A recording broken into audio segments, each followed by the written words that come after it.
Some Florida-specific news. Ron DeSantis and his wife are fighting a case where they stole $10 million in a some sort of nonprofit scam. Go figure, Florida politicians and scams. Also, Ron DeSantis proposed basically a child labor bill that would like effectively remove the guardrails and make child labor in the state of Florida legal as a sort of way to compensate for the lack of like immigrants and all the jobs that are about to be lost.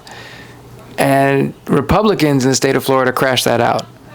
Now, that's because they've revolted against Ron DeSantis as he's like back, flip-flopped over his support with Donald Trump running for president. Also, his political career is dead. The Attorney General in Florida is being held in contempt of court in a federal court because of, I guess, support for ICE raids and this other thing. And he's actually not even following the order. So Congress needs to get on their ass and do something about that. Oh, you know what? In a bit of good news today, the South Africans that requested asylum here in the United States, they're hating life right now. They're actually requesting asylum to go back. So let's think about this. They were being oppressed in South Africa so bad that they requested to come here, and then when they found out that they weren't, it's basically their situation sucks and nobody's looking out for them and all of the benefits they thought they were going to get. No, they had a better lifestyle over there. They had a middle-class lifestyle there, and over here they're in poverty. America. So now they're running online crowdfunding and trying to basically go back. If they were so oppressed, why would they be trying to go back? Please understand, like, there's so many people that aren't just reading between the lines and seeing what's happening. It's all right in front of everyone's face. Like Florida specifically, there's so much going on down here that it's just, besides the stuff that's going on in the rest of the country, it's hard to keep up with.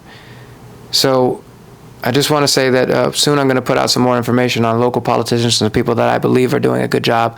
And just know that I'm trying to reach out for every comment. I try to talk to everybody, and we're trying to do everything. I'm going to be putting out some more info on the process, how we go through everything, and a couple more things, keeping everybody updated on the campaign, where things are going.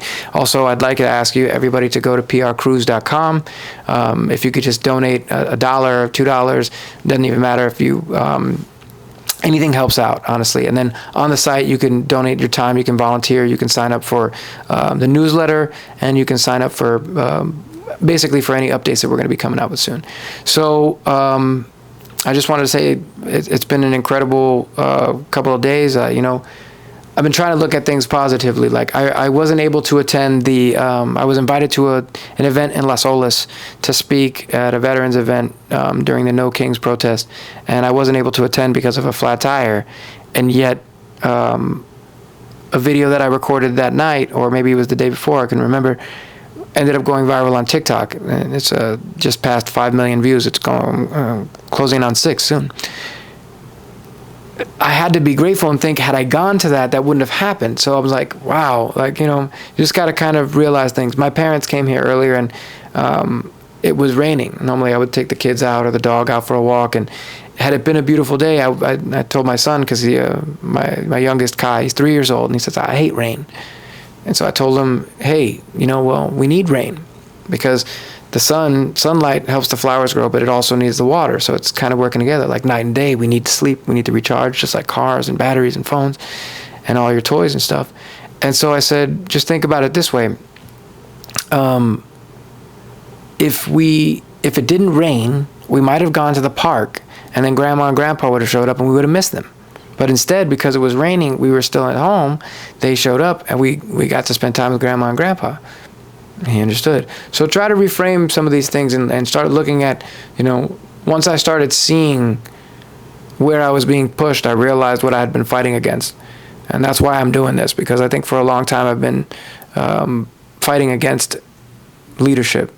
And everybody, a lot of people have told me that it's not something you do, it's something you're called to. And I've been trying to ignore the call a lot.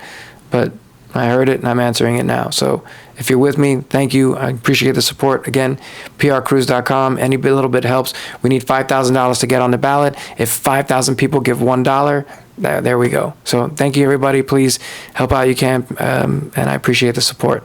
Paul Cruz for U.S. Senate in 2026, and Paul Cruz for President in 2028. Have a good one.